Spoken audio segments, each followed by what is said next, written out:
ஆதியே துணை ஜீவ சகோதர சகோதரிகள் அனைவருக்கும் எனது அன்பான நமஸ்காரம்.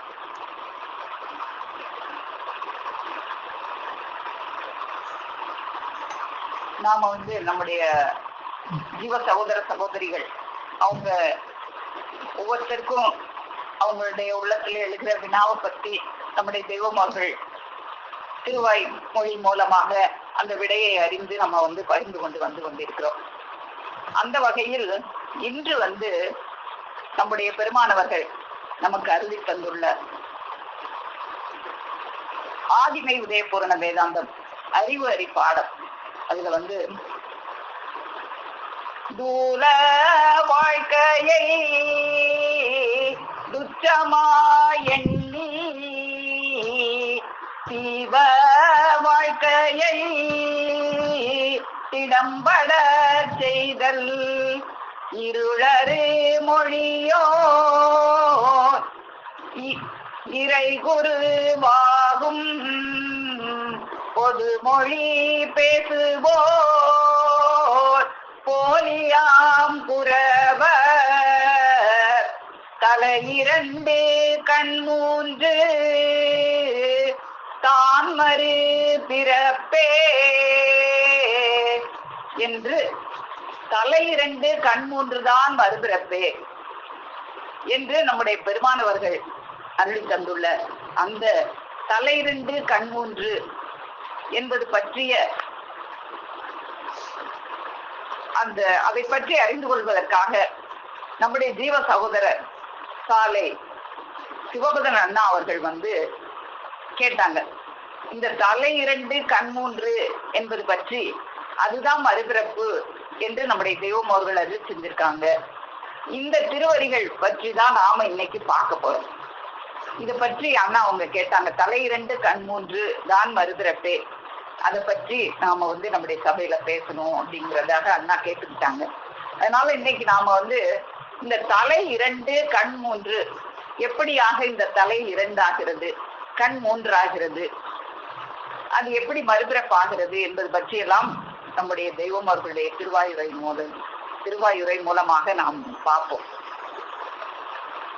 அப்போ நம்முடைய பெருமானவர்கள் இப்ப கூட அந்த மறுபிறப்பை பற்றி தான் இன்னைக்கும் ஒளி நாடாவுல நமக்கு எடுத்த உடனே நமக்கு பேசினாங்க. இந்த மறுபிறப்பு என்பது எவ்வளவு ஒரு அத்தியாவசியமானது. அது உன்னுடைய தாய் தகப்பன், நீங்க ஒவ்வொருத்தருக்கும் ஒவ்வொரு தாய் தகப்பன் இருக்காங்கல்ல, அப்போ அதே போல அந்த மறுபிறப்பு பிறப்பதற்கு எப்படிப்பட்ட வல்லமையுடைய ஒரு தாய் தகப்பன் நமக்கு வேணும். அதுக்கு இந்த தூல சக்தியும் ஈசனுடைய சக்தியும் சேர்ந்த ஒருத்தவங்கள் அல்லவா நமக்கு வேணும் அப்படின்னு சொல்லி இன்னைக்கு அதை பேசினாங்க. அப்போ இந்த மறுபிறப்புல எப்படி தலை ரெண்டாகிறது, கண் மூன்றாக பெறுகிறது என்பது பற்றி நாம தெரிந்து கொள்வதற்கு முன்பாக மறுபிறப்புனா என்ன அப்படின்னு நாம முதல்ல தெரிஞ்சுக்கணும். இப்போ நம்ம பெருமானவர்கள் மறுபிறப்புனா என்னன்னு அருளி செய்திருக்காங்க அப்படின்னு நம்ம பார்க்க போகும்போது நம்முடைய தெய்வமர்கள் நமக்கு அருளி தந்துள்ள யமன்பட வெளிப்படு திருமஞான குரல், அதுல மறுபிறப்புனா என்ன அப்படின்னு நமக்கு அருளி செஞ்சிருக்கிறத நம்ம பார்ப்போம்.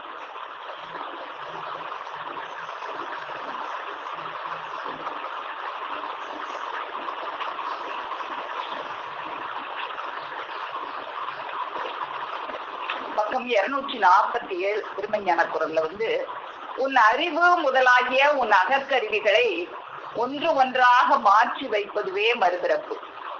அதாவது உன் உடலை அப்படியே வைத்துக்கொண்டு உன் அறிவு முதலாகிய உன் அகக்கருவிகளை ஒன்று ஒன்றாக மாற்றி வைப்பதுவே மறுபிறப்பு. உனது ஆசான் உனது பழைய அறிவை வாங்கி கொண்டு உன்னை அருகுநுனி வாசல் என்னும் அந்த ஊசி முனை தமர் வழியாக புகுத்தி தங்களுடைய என்றென்றைக்கும் அகலா யவ்வன பூரண சுகவடிவை தந்து ஒரு சுத்த ஆவியை உன் ஜீவனில் வைத்து ஊதி ஏழ்நிலை கம்பத்தில் ஏற்றி வைக்கிறார்கள். அதுவே மறுபிறப்பு என்று அருளி செய்கிறார்கள். அப்போ மறுபிறப்பு அப்படின்னா நம்ம நம்மளை ஒரு ஊசிமலை துவாரம் வழியாக ஒரு அருகுநுனி வாசல் என்ற ஒரு வாசலுக்குள் நம்மளை எல்லாம் உள்புகுத்தி நம்மிடம் இருந்த அந்த பழைய அறிவை, அந்த பழைய அறிவிலேயே நாம இருந்தோம்னா அந்த ஊசிமலை துவாரத்துக்குள்ள நம்மளை புகுத்த முடியாது என்பதற்காக அந்த பழைய அறிவை தாம் வாங்கி கொண்டு அந்த ஊசிமுனை துவாரத்துக்குள் நுழையக்கூடிய ஒரு வல்லபம் பெற்றுள்ள ஒரு புதிய அறிவை நமக்கு தந்து அதுதான் புதிய ஜீவனை தருவதாக இருக்கிறது. அந்த அறிவின் உதவி கொண்டு நம்மை அந்த ஊசி முனை துவாரத்துக்குள் புகுத்தி அதில் புகக்கூடிய ஒரு யவ்வன பூரண சுகமான ஒரு வடிவத்தை நமக்கு தந்து அந்த வடிவம் என்றென்றைக்கும் மாறாத வடிவமாக ஆக்கி வைத்து, ஏனென்றால் இந்த வடிவம், இந்த தூல வடிவமானது என்றென்றைக்கும் இருக்கக்கூடிய ஒரு வடிவம் அல்ல. இது நித்தியம் அல்ல, அநித்தியமாயிற்றே. ஆனால் இந்த மனிதன் நீதி எனும் பொருளான இந்த மனுக்குலம் நித்திய வாழ்விற்காகவே, நித்தியத்திற்காகவே படைக்க பெற்றதல்லவா? எனவே அந்த நித்திய வாழ்விற்கான யவ்வன பூரண சுக வடிவம் தந்து அதை எப்படி அந்த சுக வடிவத்தை நமக்கு தருகிறார்கள்? நம் ஜீவனில் தங்களது சுத்த ஆவியை வைத்து ஊதி, அப்படி ஊதி ஊதியே ஓதி ஓதியே நம்மை அந்த ஏழ்நிலை கம்பத்தில் ஏற்றி வைப்பதுதான் மறுபிறப்பு என்று அறிவி செய்கிறார்கள். அப்போ இந்த மறுபிறப்பு என்பது நமக்கு இந்த தேகமானது ஒரு அழிந்து போகக்கூடிய தேகமாக இருக்குது. இந்த அழிந்து போகக்கூடிய தேகத்தை என்னைக்கும் மாறாத ஒரு யவ்வன வயது உடைய ஒரு நித்திய தேகமாக மாற்றுறது தான் மறுபிறப்பு. இந்த மனிதனை ஒரே அளவுடைய யவ்வன வயதில் வைப்பதாக இருந்தால், அதுவும் பிணி மூப்பு சாக்காடு அண்டாத ஒரு சுத்த மேனியில வைக்கணும். இப்ப நாம இருக்கிற இந்த தேகம் பிணி மூப்பு சாக்காடு அண்டக்கூடிய ஒரு தேகமாக இருக்குது. அத ஒரு சுத்த நித்திய மேனியில் ஒரே அளவில் எக்கோடி காலத்திற்கும், அது ஒரே அளவுல என்றும் 16 அப்படின்ற மாதிரி என்னைக்குமே ஒரே அளவுல எக்கோடி காலத்திற்கும் வைப்பதாக இருந்தால் அது எப்படி இருக்கும்? அப்போ இப்பொழுது உள்ள பறவை, மாடு, மரம், ருசி, பசி அனைத்தும் மாறி ஒரு புதிய உலகமானது எவ்வளவு அழகினை உடையதாக இருக்கும் என்று அருளி செய்கிறாரு. அப்போ அந்த மாதிரி நம்மளை மாற்றி வைக்கிறது தான் மறுபிறப்பு.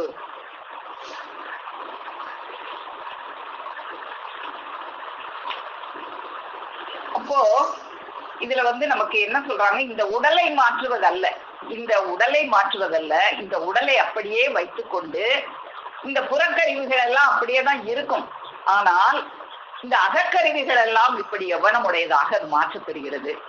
அறிவு முதலாகிய அகக்கருவிகளை எல்லாம் ஒன்று ஒன்றாக மாற்றி வைப்பதுவே மறுபிறப்பு என்று அருளி செய்கிறார்கள். அப்போ முதல்ல எத்தனை அறிவு முதலாகிய அகக்கருவிகள் அப்படின்னு சொல்லிட்டாங்க. அப்போ நம்மகிட்ட அந்த அறிவு முதலாகிய என்னென்ன அகக்கருவிகள் எல்லாம் இருக்கு, அதெல்லாம் எப்படி மாற்றி வைக்கிறாங்க அப்படிங்கிறத நம்ம பார்ப்போம். முதல்ல அறிவு. இப்போ இந்த அறிவு முதலாகிய அப்படின்னு அருளி செய்ததுனால இந்த அறிவு நம்ம கிட்ட எப்படி இருக்கு, அதை அவங்க எப்படி மாற்றி வைக்கிறாங்க அப்படிங்கிறத நம்ம முதல்ல பார்ப்போம். முதல்ல இந்த அறிவு நம்ம ஒரு தாயின் கருவறையிலிருந்து வந்த பிறகு ஒவ்வொரு பிறப்பாக நம்ம அறிவை வளர்த்து கொண்டு 6வது பிறப்பில் இந்த அறிவை பூரணமாக நம் தலையில் கட்டி விடுகிறார்கள்.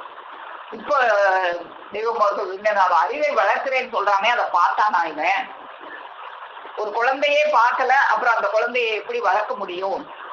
பார்த்தா தானே வளர்க்க முடியும் அப்படின்னு அறிவிச்சிருந்தாங்க. அப்போ நம்ம இந்த அறிவை நாம வளர்க்கல, நம்முடைய தெய்வம் அவர்கள் நமக்குள்ளாக இருந்து ஒவ்வொரு பிறப்பாக வளர்த்து இந்த 6ஆம் பிறப்புல கொண்டு நம்மளை விட்டுட்டாங்க அப்படிங்கறதெல்லாம் நம்ம ஏற்கனவே பார்த்துருக்கிறோம். அப்போ அந்த பூரணமான அறிவை அந்த 6வது பிறப்புல நம்ம தலையில வச்சு கட்டிட்டாங்க. அந்த அறிவு எதற்காக நமக்கு கொடுக்கப்பட்டது அப்படின்னே சிந்திக்காம நாம அந்த அறிவை எதுக்கு பயன்படுத்துகிறோம் அப்படின்னா, இந்த அழிவுலக வாழ்க்கையில் நாம நல்லா இருக்கணும், கவலை இல்லாமலும் அழகுடனும் உன்னதமா இருக்கணும், தீட்டு இல்லாமல் இருக்கணும் அப்படின்னு இந்த உலக இச்சையிலேயே அந்த அறிவானது நமக்கெல்லாம் மெலிந்து போயிருக்கிறது. அதாவது இந்த தூரத்துக்கு வெளியிலேயே நம்ம அந்த நோய் செஞ்சிருக்கும் எல்லைகளிலேயே நம்முடைய நினைவானது உலவி கொண்டிருக்கிறது. தூலத்துக்கு வெளிப்புறத்திலேயே இந்த புறத்திலேயே அது உலாவிக் கொண்டிருக்கிறது. ஆனா அதை அந்த புறத்தில், அந்த தூலத்துக்கு உள்புறத்தில் அதை உலாவுவதாக அதை செய்யணும். அப்போ நம்முடைய செயல் எல்லாம் எப்படி இருக்கு? நம்முடைய அந்த அறிவானது கூர் மழுங்கி மட்டையாக இருக்கிறது.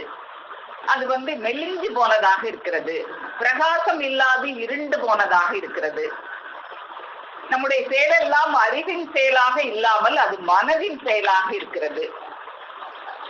உலக இச்சையால் இந்த அறிவானது மெலிந்து போய் இருக்க, மனம் ஒரு கொட்டாப்புளி போல பருத்து, இந்த மனதின் பின்னே இந்த அறிவானது ஒரு வாள் போல் தொங்கிக் கொண்டிருக்கிறது.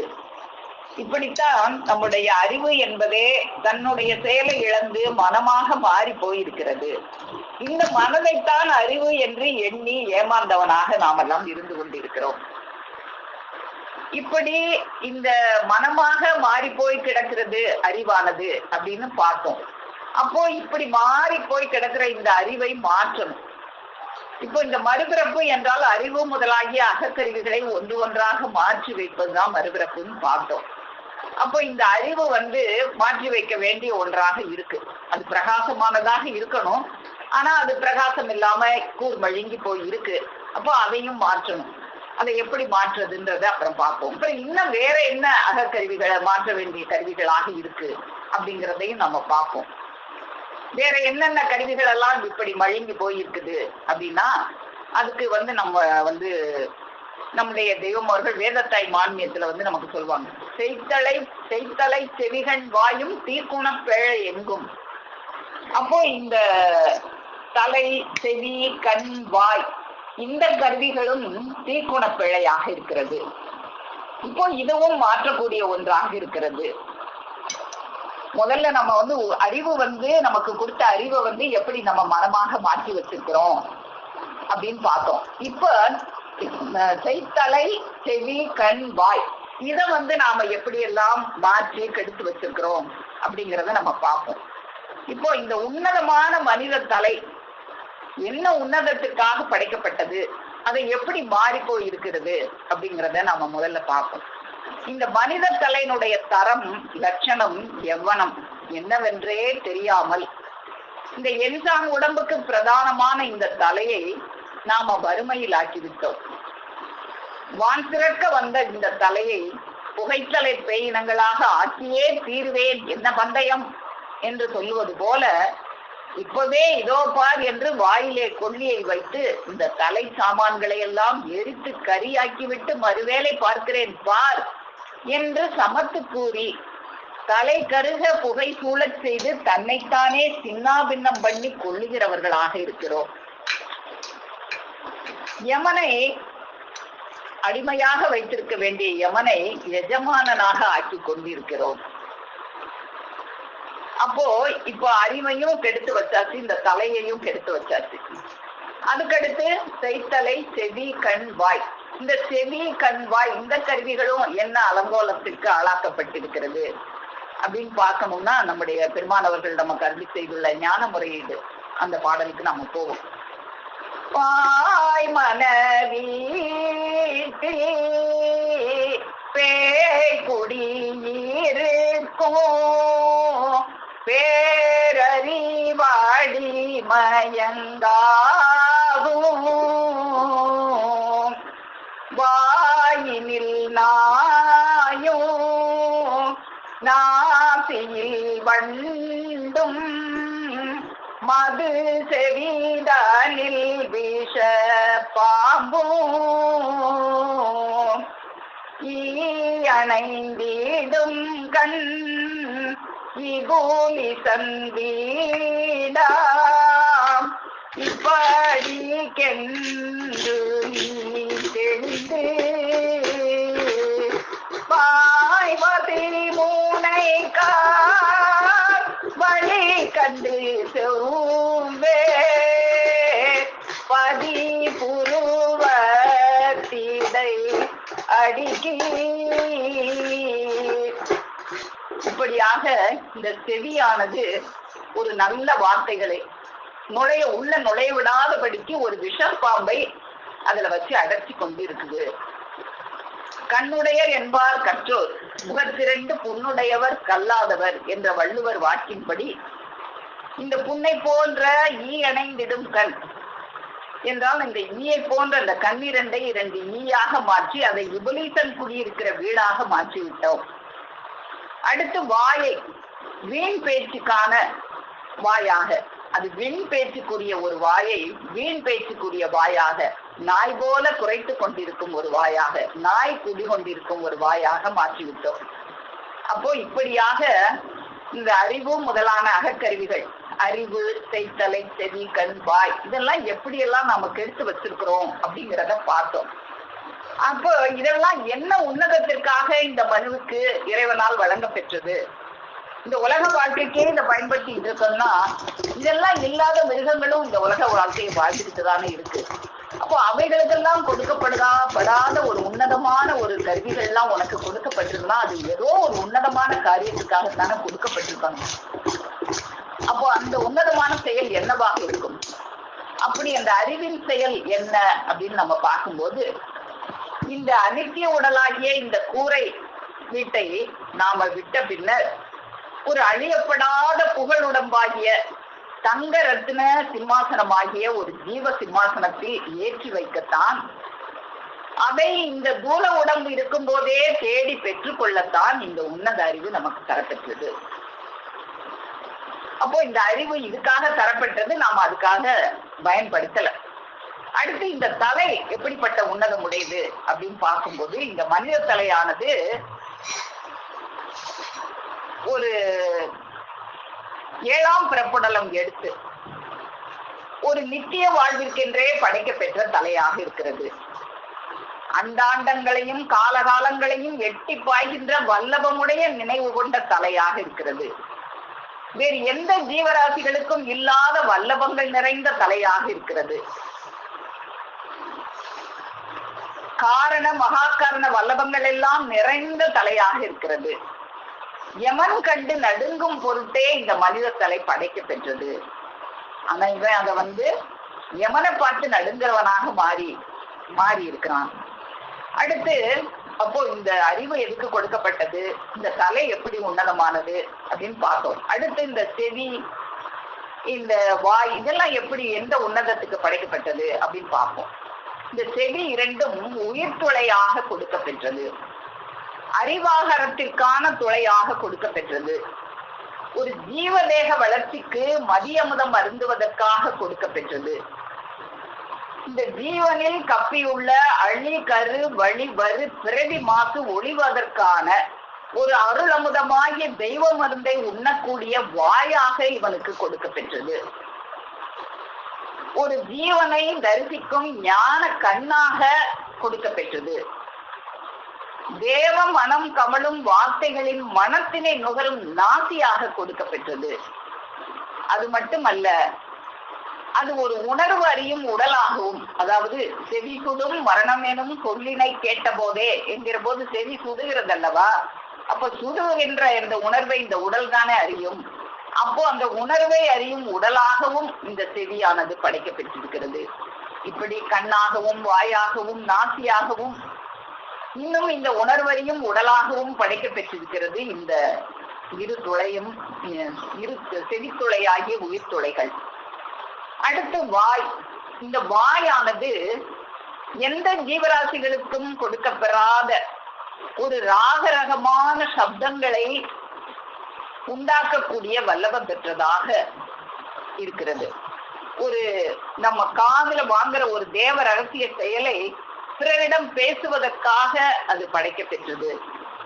அது உன்னதமான இந்த வாக்கறிவு மனிதனுக்கு எதுக்காக கொடுக்க பெற்றது என்றால், 6வது அறிவை தேடி மேம்பாடு அடைவதற்காக கொடுக்க பெற்றது. ஆனா இவன் அதை விட்டு யமனை தேடி அவனை தன் எஜமானனாக ஆக்கிக்கொள்ள பாடுபடுகிறான். அப்போ இந்த எல்லா கருவிகளும் யமனை வெல்வதற்காக கொடுக்க பெற்றது. ஆனா இவன் அந்த எல்லா கருவிகளையும் யமனுக்கு அடிமையாக ஆக்குவதற்கே பாடுபட்டு கொண்டிருக்கிறான். இப்படியாக இந்த மனுவினுடைய செய்தலை, செவி, கண், வாயும் யமன் கண்டு நடுங்குவதற்காகவே யமனை அடக்கி ஆள்வதற்காகவே கொடுக்க பெற்றதை இந்த மனிதன் தீக்குண பேழையாக மாற்றி தனக்கு அடிமையாக வைத்திருக்க வேண்டிய யமனை தன் எஜமானனாக ஆக்கிக் கொண்டு தான் அந்த யமனுக்கு, அந்த தூத்தனுக்கு அடிமையாக வாழ்ந்து கொண்டிருக்கிறான். இப்போ இப்படி வாழ்கின்ற இவனை மாற்றி பிறப்பிக்க செய்ய வேண்டும். அறிவு முதலாகிய அகக்கருவிகளை ஒன்று ஒன்றாக மாற்றி வைப்பதுவே மறுபிறப்புன்னு பார்த்தோமே. அந்த மறுபிறப்பை நாமளா அடைய முடியுமா? நாமளா இதை மாற்றி இந்த மாதிரி இந்த தீக்குணங்களை எல்லாம் மாற்றி நாமளா நற்குணத்துக்கு மாற முடியுமா அப்படின்னா முடியாது. யாராலே முடியாது. ஒரு ரதகஜ துரக பதாதி என்று சொல்லப்பட்ட 4 வகை சைனியங்களை வைத்து ஆளுகிற ஒரு வல்ல அரசனை ஆனாலும், ஒரு அறிவுடைய மதிமந்திரியை ஆனாலும், இன்னும் எத்திர வல்லபம் படைத்த யாவரானாலும் அதை தானாக அடைய முடியுமா அப்படின்னா முடியாது. அப்போ அது யாரால முடியும்? யாரால முடியும் அப்படின்னா எல்லா மதங்களின் செயல்களையும் கை கொண்டு வந்த, எல்லா மதங்களின் வேத வாக்குகளும் தங்களின் அமுத நாவிலே வட்டாடுகின்ற, தவ ஏற்றத்தால் இறைவனது சன்னத முத்திரைகள் பெற்று வந்துள்ள சன்னத பாரவான்கள் செய்யக்கூடிய செயலாகத்தான் அது இருக்கிறது. அவங்கதான் தன் தலையின் தரம் லட்சணம் உன்னதம் தெரியாத இந்த மனுவின் தலையை தட்டி மாற்றி அதற்குள் அந்த பிரணவ முதலை வைத்து இருத்தக்கூடியவர்களாக இருக்கிறார்கள். அவர்கள்தான் எல்லோரையும் தன் கையகத்தை அடக்கி வைக்கும் யமனை தங்கள் கையை அடக்கமாக வைத்திருப்பவர்கள். அவர்கள் உலகில் உள்ள விலை மதிப்பு கடங்கா மனுத்தலைகளை எல்லாம் விலை கொடுத்து வாங்கும் அளப்பதற்கரிய பெருநிதியம் கையில் வைத்திருப்பவர்கள். அவர்கள் எத்தனை கோடி மனு வந்தாலும் அவர்களது தலைக்கு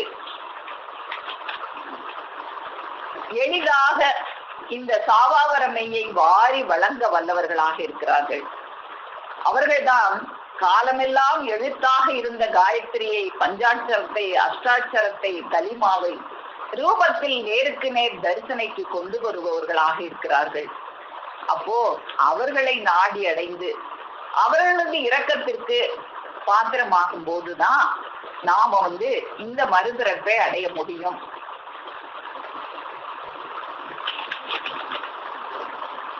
அப்போ இந்த செயல் ஒருவரால் செய்விக்க பெறக்கூடிய செயலாக இருக்கிறது.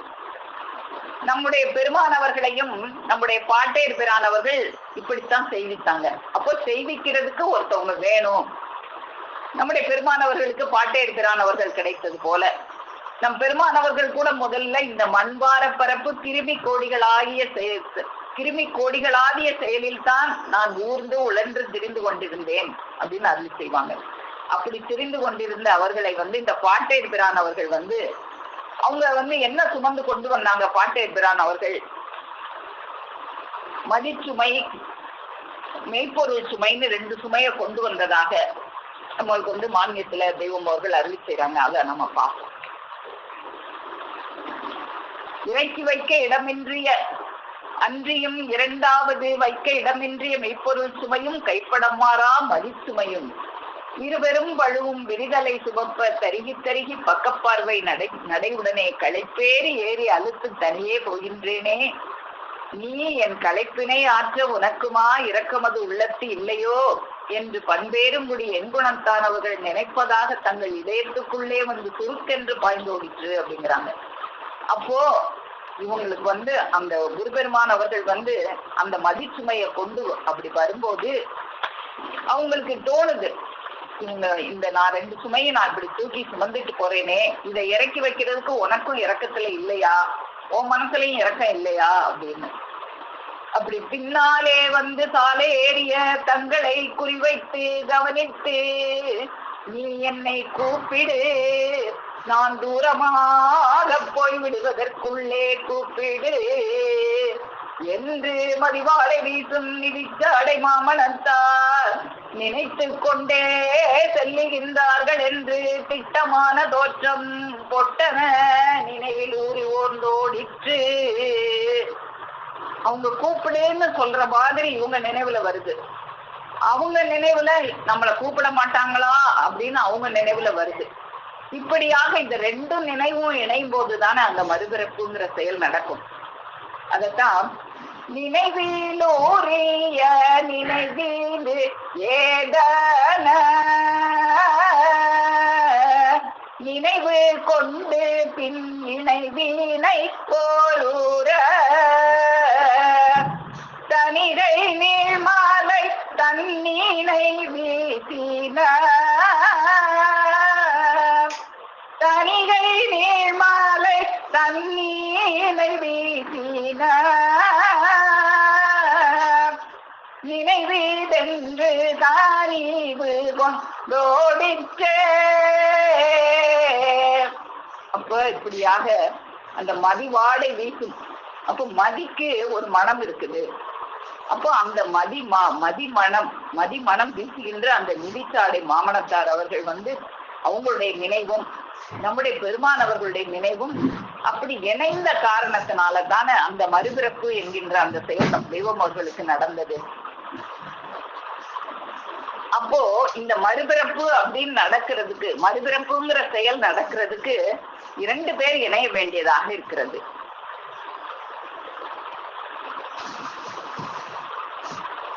இத பத்தி இன்னும் நாம பார்ப்போம். அப்போ அவங்கதான் இந்த மறுபிறப்புல பிறப்பிக்க செய்ய வேண்டியது. இது தானாக பிறக்கிற ஒரு செயலாக இல்லை, அது பிறப்பிக்கிற செயலாக இருக்கிறது. என்னை பிறப்பிக்க செய்து ஈண்டெடுத்த என் அத்தா அப்படின்னு தெய்வம் அவர்கள் அருள் செய்வாங்க. எப்படியெல்லாம் அவங்க தேடி தெய்வம் அவர்களை ஆட்கொண்டாங்க அப்படிங்கிறத மான்மியத்துல சன்னதம்பெரு பருவத்துல நாவலந்தீவிலே நாட்டமுற்றாய்ந்து கண்ணகன் பூமியில் பன்னாள் அலைந்து ராவும் பகலும் நீ நடவா நடந்து அல்லும் பகலும் அலுப்பாயலுத்து மதிப்பள் சுமையை மாற்றுவதற்காக. இப்ப எதுக்காக அப்படி அலுப்பா அழுத்து வந்தாங்க? அந்த மதிப்பள் சுமையை மாற்றுவதற்காக. தங்கிட்ட இருந்து அந்த மதிச்சுமையை இவங்க தலையில இறக்கி வைத்து இவங்களை மறுபிறப்படைய செய்வதற்காக.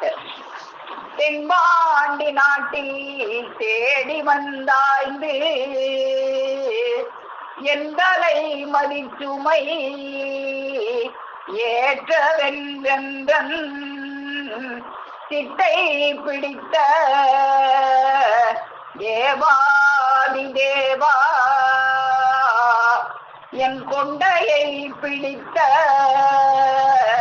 குருவன் ஈஸ்வரா.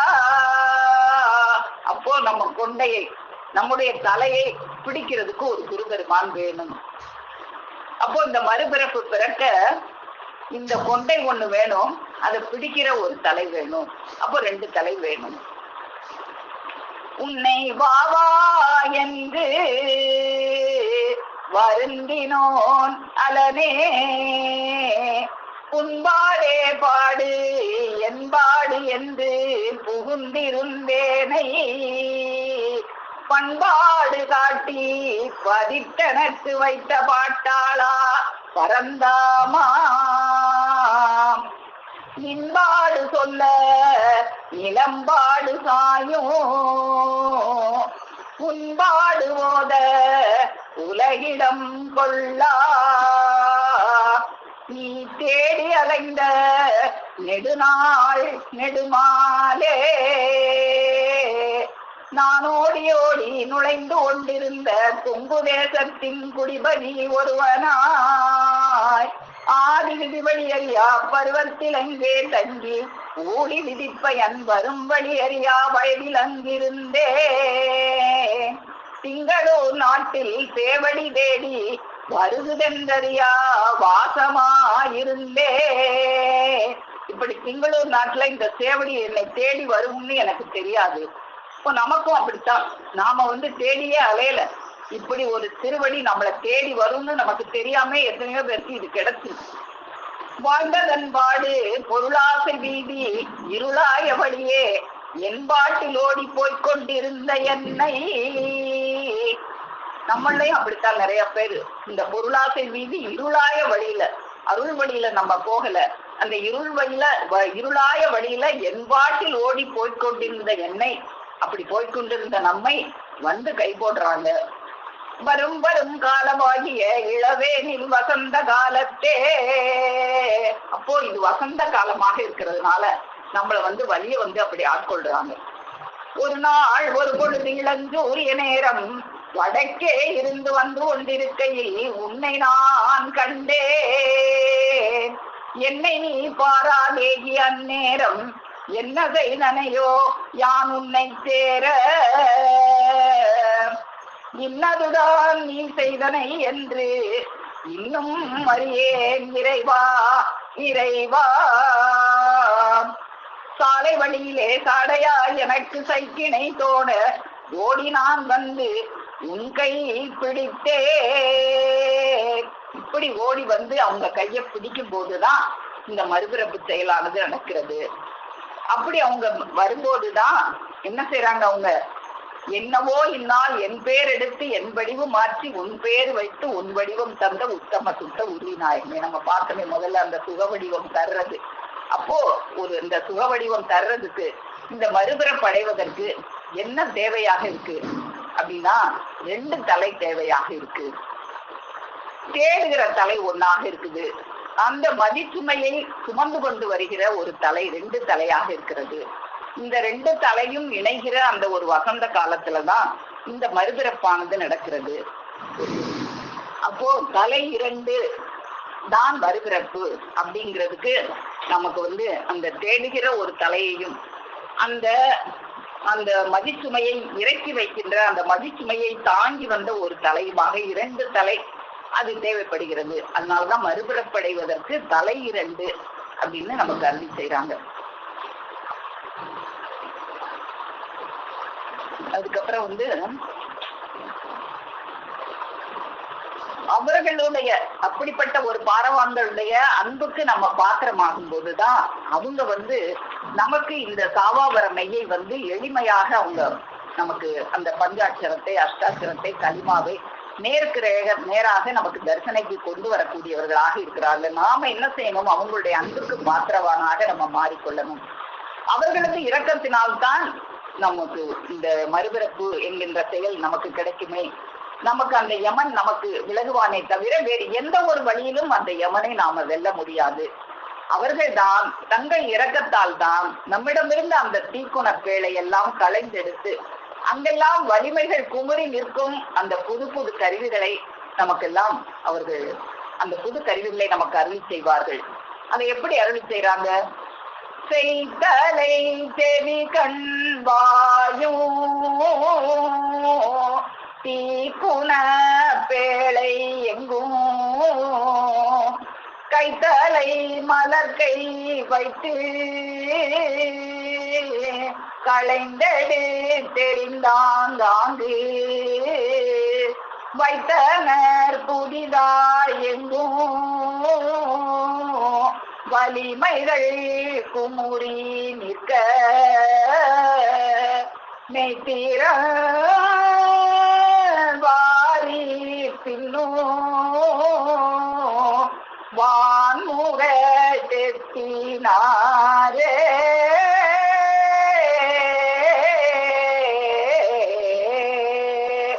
அப்படியாக அவர்களுடைய அந்த மலர்க்கையை வைத்து நம்மகிட்ட இருந்த அந்த தீக்குண பிழைகளை எல்லாம் களைந்து எடுத்து அங்கெல்லாம் வலிமுகள் குமுறி நிற்கிற ஒரு கருவிகளை பதித்து வைக்கிறாங்க.